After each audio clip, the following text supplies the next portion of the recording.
Imagine a time when the sharpest edge known to man was a jagged piece of flint, and survival depended on a primal instinct to strike first. This is the dawn of conflict, the genesis of weaponry, where a simple stone was the difference between life and death. For millions of years, our ancestors honed their tools, unknowingly setting the stage for a revolution that would redefine warfare and shape the very course of human civilization. Our story begins not with kings or empires, but with the fundamental human need for sustenance and defense. In the Paleolithic era, roughly 2.6 million years ago, early hominins like Homo habilis in Africa began intentionally shaping stones. These were not just rocks, they were the first manufactured weapons, meticulously flaked to create sharp edges for cutting, scraping, and defense against predators. The development of the Acheulean hand axe, appearing around 1.76 million years ago and persisting for over a million years, marked a significant leap. Associated with Homo erectus, these symmetrical, teardrop-shaped tools found across Africa, Asia, and Europe suggest a capacity for planning, foresight, and perhaps even teaching rudimentary skills. As humans migrated and environments changed, so did their tools. By the Mesolithic period, around 10,000 BCE, smaller, more refined stone tools called microliths emerged. These were often hafted onto wooden shafts to create composite weapons like spears and arrows, dramatically increasing range and accuracy. The Neolithic Revolution, beginning around 10,000 BCE, brought agriculture and settled life, but also new challenges. The need to protect stored grain and land led to more sophisticated defensive structures and, consequently, more effective offensive tools. The bow and arrow, perfected during this era, became a pivotal weapon, capable of delivering lethal force from a distance. Then came the Bronze Age, starting around 3300 BCE in the Near East. The discovery of alloying copper with tin to create bronze revolutionized toolmaking and warfare. Bronze weapons, like swords, daggers, and spearheads, were far more durable and could hold a sharper edge than their stone predecessors. The development of bronze weaponry coincided with the rise of organized warfare and the emergence of early states.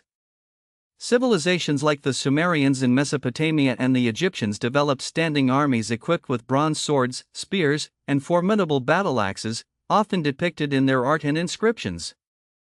The Hittites, around 1600 BCE, mastered ironworking, ushering in the Iron Age. Iron ore was more abundant than copper and tin, making iron weapons potentially cheaper and more accessible.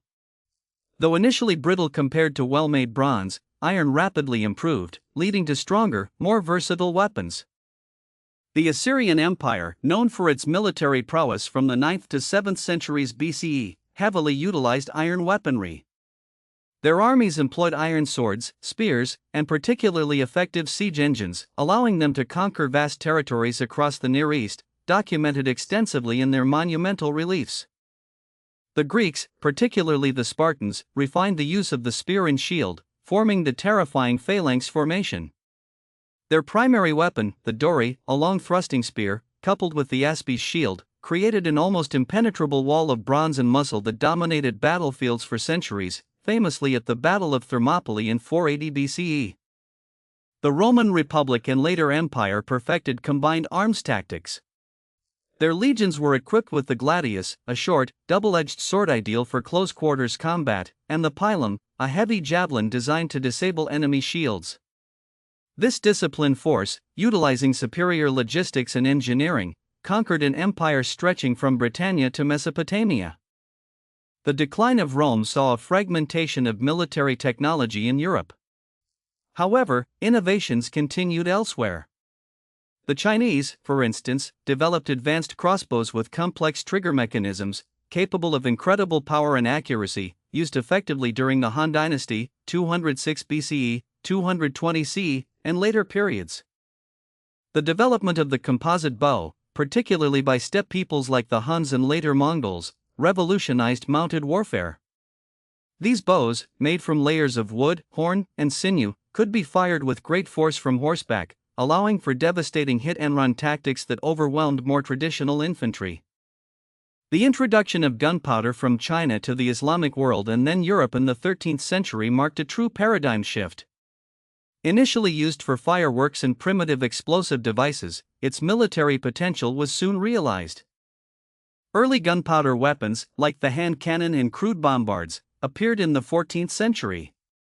Though slow to reload and inaccurate, their sheer destructive power, capable of breaching castle walls, signaled the end of the era of feudal fortifications. The Ming dynasty in China, 1368 to 1644, was instrumental in developing early firearms. They produced various forms of cannons, rockets, and even early handguns, incorporating gunpowder technology into their military campaigns and defense systems. In Europe, the development of the arquebus, a shoulder-fired firearm, began to replace the crossbow and even the longbow by the late 15th century. While cumbersome, it offered significantly greater penetrating power. The Ottoman Empire, particularly during the siege of Constantinople in 1453, showcased the devastating impact of large cannons. Sultan Mehmed II employed massive bronze cannons, engineered by figures like Orban, to breach the seemingly impregnable Theodosian walls, a pivotal moment in military history. The refinement of gunpowder metallurgy and firearm design accelerated rapidly in the 16th and 17th centuries. Flintlock mechanisms gradually replaced matchlocks, offering greater reliability and faster firing rates, transforming infantry tactics. By the dawn of the 18th century, the musket, often smoothbore and inaccurate beyond short ranges, was the standard infantry weapon across Europe. Combined with bayonets, it created a versatile tool for both ranged volleys and close combat.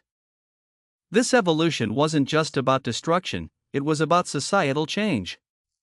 The development of effective weapons drove the need for organized armies, state power, and complex logistics.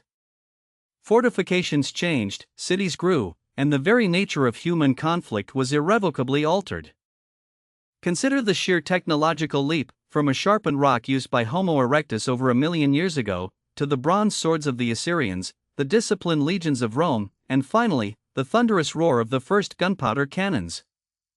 Each innovation, from the first chipped stone to the controlled explosion of gunpowder, was a response to environmental pressures, resource availability, and the ever-present human drive for dominance and survival. These tools of war were also tools of civilization, driving innovation in metallurgy, engineering, and social organization. The story of weaponry is intrinsically linked to the story of humanity itself.